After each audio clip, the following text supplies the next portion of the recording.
Hello everyone, welcome to GGN. This is part 3 for this news report. Today it's Friday, December 7th, 2012. My website is ggnonline.com if you'd like to help with donations and support. Also on YouTube it's ddarko2012 and ddarko2013, my YouTube channels.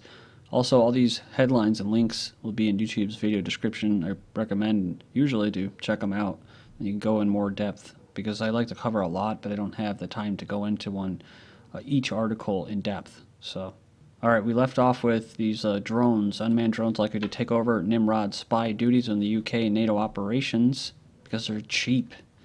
And it says here they have these little drones now that can fly through windows and stuff like that. So imagine having one of those little guys in the summer or something like that, or I don't know, maybe just flying, buzzing around your house. It says Top Gun meets Terminator's autonomous U.S. stealth drone completes first test launch. This is a trend that I've been seeing lately. Is they're making big advancements with these autonomous drones. Of course, it's all synchronized, so it means that, like everything else, this technology is probably could have been out before, could have been out, if not, maybe already existed a long time ago. The U.S. Navy has executed the first launch of a stealth drone set to be the first robot aircraft piloted by artificial intelligence. The killer robot might be the next step in the development of machines with the power to decide who lives and who dies. So that's about the kill list and stuff like that.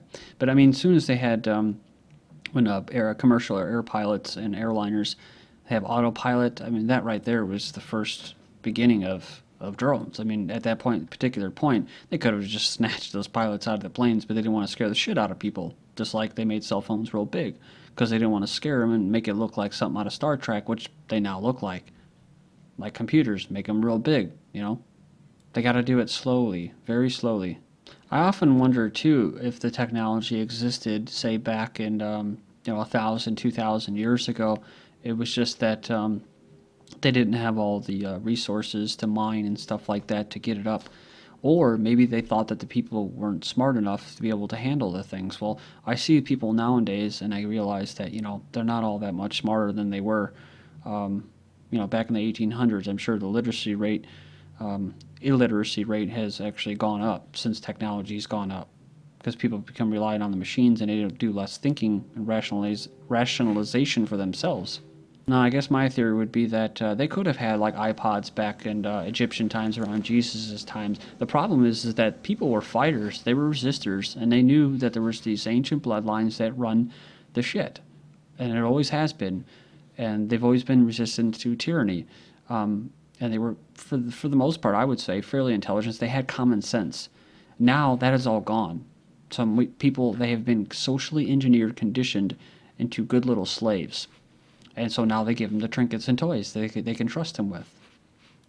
Of course, they're going to track them with and spy on them and stuff like that too. But this surfboard-sized robot just propelled itself across the ocean. So it's kind of an interesting little story here. Surviving stormy weather and a shark attack, the wave glider just entered the record books for the longest autonomous trip ever taken, running on, I guess, solar panels. Black Hawk flies, lands, and avoids threats, all without pilots at the helm. This is all within recent. See, December 3rd. This is from December 5th, and this autonomous stealth drone completing the first test launch was November 30th. Then we have newly released drone records reveal extensive military flights in the United States. You can go in there and check out a map of the domestic drone authorizations in a larger window if you like. The link will be posted. But today, EFF posted several thousand pages of new drone license records and a new map that tracks the location of drone flights across the United States. Something worth noting is it says that these records received basically from FOIA and a lawsuit against the FAA from local state law enforcement agencies, universities, but for the first time, 3 branches of the U.S. military, including the Air Force, Marine Corps, and DARPA. But it says, while the U.S. military doesn't need an FAA license to fly drones in its own military bases, these are considered restricted airspace, and it does need a license to fly in national airspace. They've learned that the military regularly flies both large and small drones in national airspace all around the country. It says this is problematic given a recent New York Times report that the Air Force drone operators sometimes practice surveillance missions by tracking civilian cars along the highway. Yeah, see, that's just training. It's just exercise. Drones, despite problems, a push to expand domestic use from November 27th. It goes on and it says that the unmanned aircraft known to have difficulty avoiding collisions safe to use in America's crowded airspace. That's the question they're asking. And would their widespread use for surveillance result in unconstitutional invasions of privacy? Well, what the hell do you think? So experts say neither question has been answered satisfactorily, and yet the government is rushing to open America's skies to tens of thousands of drones. See, they're giving the impression that it's not already happening. Pushed to do so by law, championed by manufacturers of the unmanned aircraft. And I thought this was a joke at first, but it isn't. They have a drone caucus, unmanned systems caucus, congressional. Department of Homeland Security from the 21st of November basically signed a contract and inked a $443 million deal to buy more drones. From patrolling the traffic on the internet to consolidating local police, the DHS is accumulating all the unconstitutional authority necessary for a proper Stasi-like secret police state. Japanese scientists develop a humanoid to keep astronauts company. The Japanese scientists are developing a humanoid robot designed to converse with astronauts to keep them company aboard the International Space Station, which sounds nice and lovey-dovey, right? But the whole point, of course, is eventually to phase out humans, so he may be smiling and laughing, but eventually these robots... I mean, you even have Dr. Kaku, when he talks about venturing out into exploring in space and stuff like that, space exploration... that the first things that will be sent out and the first forms of life that we'll meet will be robots, will be drones. But what's interesting is that there's a theme, of course, that keeps going on with Mars. They've really been ramming that home the past year or two about Mars, about all these different types of water and how it's Earth-like. They're getting people conditioned for this, again, like the cell phones and stuff like that, and technology. 1,000 people, because I think that there's already been people there, if they're not there already. 1,000 people willing to take one-way trip to Mars. So you got a bunch of volunteers. They want to send 4 people there in 2023. The group says it will begin the selection process next year out of the 1,000 people that volunteered to make the one-way trip. NASA tabs astronaut for longest U.S. space mission. Scott Kelly to spend a year in space, says 438 days. Says it's a record. But they're not the only ones that are getting ready for this. The Chinese have actually already done a 520-day flight to Mars simulation. So they've already simulated 520 days, and they did it. And they said here that they were happy with the outcome. The experiments basically included Chinese medicine, biorhythms, stress, psychology, and all generated desirable results. But like I said, will it really be people that they'll send? Israel vows to pursue settlement plans despite international anger. So back to the Middle East and that. Says here that unshaken by rising international criticism, Israeli officials confirmed Tuesday that they plan to proceed with 2 new settlement constructions. That's interesting because I was watching a video about that, about how the terms they use, the propaganda, mostly in the Western news, they call them settlements. They're colonizations is what they are. They colonize it. At the end of the day, it's a slap on the wrist at one senior Israeli official, and they're talking about them getting basically told not to do this. It says the international community is raising a fuss, which it feels it needs to do, but this too will pass. See, they know the game. Then we have Israeli soldiers fail to cease fire. This is from December 5th. It was the first day of the ceasefire. An Israeli soldier shot once in the air and within seconds shot me in the leg. He was only a few meters away. This 26-year-old electrician and farm labor will not be able to work for as many months as it takes his right leg to heal. Talking about the Gaza ceasefire, as part of the first day of the ceasefire, Israel had already violated those provisions. Here, the United Kingdom dismisses EU sanctions on Israel. British Foreign Secretary William Hague has dismissed economic sanctions on Israel over the regime's illegal settlement plans, saying there is no enthusiasm around the European Union for such measures. Of course he doesn't, because, well his boss is the Rothschilds family. Rothschilds own England, and they helped set up the United Nations. They own Europe, so they own the EU. So no, they're not going to do it. And of course, the biggest thing is they own Israel. They bought and paid for it. Rothschild even openly admits that if it wasn't for him, there would be no Israel. He's the one that helped create the deal with the Zionists and the Americans to give them in the war, give them Palestine. I'm sure he's the one that helped try to sign they are the ones that signed the deal with Germany when Hitler was there to get the Jews out of there into Palestine. You know, there's all kinds of history that I've come across new type of history that you never hear of, which is why were all the Jews in rural areas? I mean, yeah, they were in ghettos, but they were transferred out into the farm areas. And supposedly that was actually to keep them safe so that they could have collateral to deal with. And so they can fulfill the agreement, which is to get them and export them out of Europe into their own little nation state. Thousands of angry Yemenis hold demonstration in the capital.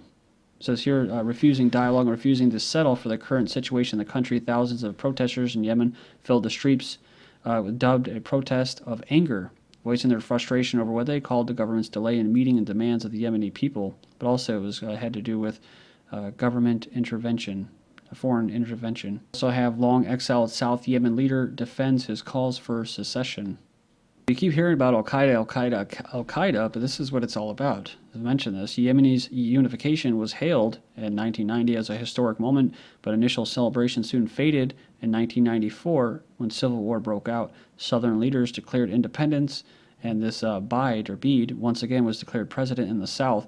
It was short-lived with pro-unification, that's like pro-union troops, forces crushing the south within months. And this Beidh guy and other leaders had fled into exile, so now he's back calling for secession. So that's why they got a lot of troops there. Not a lot of troops, but they do. I believe they do have Marines near Yemen or in Yemen, the U.S., and they've given them tanks, lots of money, and stuff like that. Mali government and rebel factions agree to peace talks. So I'm not sure if most people are hearing this right now, but they are trying to basically carve out some kind of peace deal. But they don't want the outside internationalists. They don't want that. Pentagon plans for a multinational operation in Mali. U.S. military planners begun to organize a multinational proxy force. Oh, a proxy force, kind of like the proxy force in Syria, because they're called terrorists too, to intervene next year in Mali, the famine-stricken, coup-racked African country. It says to become a magnet for Islamist extremists. The same people that they're trying to put in power there in Syria, and they did in Libya. And of course, this whole situation is the result of them sticking their nose, not just their nose, sticking their fist with bombs dropping out of them in Libya. Speaking of individuals such as what I was just describing, Hillary Clinton condemns recent Northern Ireland violence on the same day police discover bombs. Crazy, because I was going to cover this. I was going to cover this whole thing about this flag story, but I thought, I don't know too much about the Irish politics and all that, so I just won't go into it. But apparently, it says here that this non-sectarian Alliance Party supported cutting the number of days the flag is to be flown at the Belfast City Hall. Basically, they have a Union Jack fly over the government buildings in Ireland, and the nationalists don't want it. So they're talking about these protests that they were happening in the country, and this Deputy Foreign Minister, our First Minister, Mr. McGuinness of Sinn Féin, said the threats were the work of fascists. Hillary Clinton says Bill Clinton committed to Ireland regardless of the ambassador job, who will remain committed to Ireland whether or not he is the U.S. ambassador to Ireland. Former Thatcher advisor Lord Monckton evicted from UN Climate Summit after challenging global warming. It says here, quote, he's been escorted from the hall and security officers have stripped him of his UN credentials. He said, Monckton says, in the 16 years we have been coming to these conferences, there has been no global warming. Calls to deport Monckton from UN conference in Qatar. I love it because here it says here about the Irish flag. I recognize that these are strong feelings about the issues of flags on both sides. However, in a democracy, these arguments have to be made in a peaceful way. I guess this is what they're talking about, how it works in a democracy. UN chief blames the rich for warming. So the rich people, the rich corporations that have no responsibility for polluting the environment. No, rich countries. See, ooh, I'm in a rich country. Do you guys know you're in a rich country too? Yeah. It says here they're to blame for climate change, not these 747s that have been modified and basically are mixing aerosols and nanoparticles and aluminum oxides and barium oxides in with the jet fuel and spraying it on a global platform. Yep, making people sick. But changing the climate. They're altering the weather. It says here it was only fair and reasonable that the developed world should bear most of the responsibility in fighting the gradual warming of the planet, which is complete BS because it's already been shown that the planet is actually slowly cooling. So they don't want to stop polluters. They just want a carbon tax to further fund their global government. This is all after what? What's going on? U.S. unemployment rate falls with more adults discouraged and quit looking for jobs. I'll leave off here. This is GGN, and I'm Darko. Thank you.